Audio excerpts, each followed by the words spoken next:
تو جسٹس منصور نے اس پر کہا یہ کیس آپ سے رہ گیا اور ہمارے سامنے آ گیا، آخر اللہ نے بھی تو کوئی منصوبہ ڈیزائن کیا ہی ہوتا ہے۔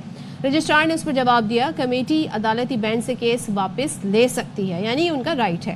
جسٹس منصور بولے کمیٹی چلتے کیس واپس لے تو عدلیہ کی آزادی ختم ہو گئی، ایسا ہوتا رہا تو کل کوئی کیس اس وجہ سے واپس لے لیا جائے گا کہ حکومت کے خلاف فیصلہ ہونے لگا ہے۔ جسٹس عقیل عباسی نے کہا ہمیں علم نہیں کہ موجودہ بینچ کا مستقبل کیا ہوگا، کوئی تیکھا سوال پوچھیں تو شاید یہ بینچ بھی ختم کیا جائے، کیا پتا رجسٹرار نوٹ لکھ دیں کہ بینچ ختم کیا جائے۔ اچھا، اس کے ساتھ ساتھ ایڈیشنل رجسٹرار کے خلاف توہین عدالت کیس ڈی لسٹ کر دیا گیا اور delisting notice registrar office نے جاری کیا، یعنی کہ ایڈیشنل رجسٹرار صاحب کے اوپر توہین عدالت کا نوٹس وہ جاری کیا گیا تھا، کیس ایک سٹارٹ کیا گیا تھا تو اس کو ڈی لسٹ کر دیا گیا ہے، اور کیس ڈی لسٹ ہونے کے بعد آج سپریم کورٹ میں کیس کی سماعت نہیں ہو سکے گی۔ سپریم کورٹ نے ایڈیشنل رجسٹرار نذر عباس کو عہدے سے ہٹا دیا۔ اعلامیہ کے مطابق نذر عباس سنگین غلطی کے مرتکب ہوئے، تو یہ اندازہ کیجئے صدف عبدالجبار ہو کیا رہا ہے کہ ابھی تو کہتے ہیں نا وہ انتظامی معاملات ہی ڈیسائیڈ نہیں ہو پا رہے، کیس تو آگے چلے گا۔ اچھا جی، آگے ہم آپ کو بتا دیتے ہیں اس کیس میں سپریم کورٹ میں بینچز اختیارات کا کیس مقرر نہ ہونے پر 3 ججز نے چیف جسٹس یاحییٰ آفریدی اور آئینی بینچ کے سربراہ جسٹس امین الدین کو خط لکھ دیا ہے۔ ذرائع یہ بتاتے ہیں کہ جسٹس منصور، جسٹس عائشہ اور جسٹس عقیل عباسی نے خط میں بینچ اختیارات سے متعلق کیس کا ذکر کیا اور 20 جنوری کو کیس سماعت کے لیے مقرر نہ ہونے کی شکایت بھی کی۔ وزیر اعظم کے مشیر رانا ثناء اللہ کہتے ہیں جسٹس منصور علی شاہ کے ریمارکس سے لگتا ہے کہ ان کو چیف جسٹس نہ بننے کا غصہ ہے۔ جسٹس منصور علی شاہ کو حکومت کے خلاف کیسز سننے ہی نہیں چاہیے۔ اس سارے معاملے میں رانا ثناء اللہ صاحب کہاں سے آ گئے؟ انہوں نے اپنی رائے دی، سیاسی مشیر ہے نا وہ، لیکن قانونی مشیر بھی ہیں کیا؟ مجھ پوائنٹ یہ تو سارا ڈسکشن سپریم کورٹ کے ہو رہا تھا، جج صاحبان اور رجسٹرار اور پھر چیف جسٹس اور آئینی بینچ کے سربراہ کو خط، تو یہ تو وہاں پر ایک سلسلہ چل رہا ہے، تو بس اس کے اندر بیچ میں انہوں نے چٹکلا چھوڑا رانا ثناء اللہ۔ لقمہ آ گیا ہے تو دیکھتے ہیں بھائی اس سے کیا ہوتا ہے اس کے آگے۔ ہم یہاں پر لیتے ہیں ایک وقفہ، بریک کے بعد آپ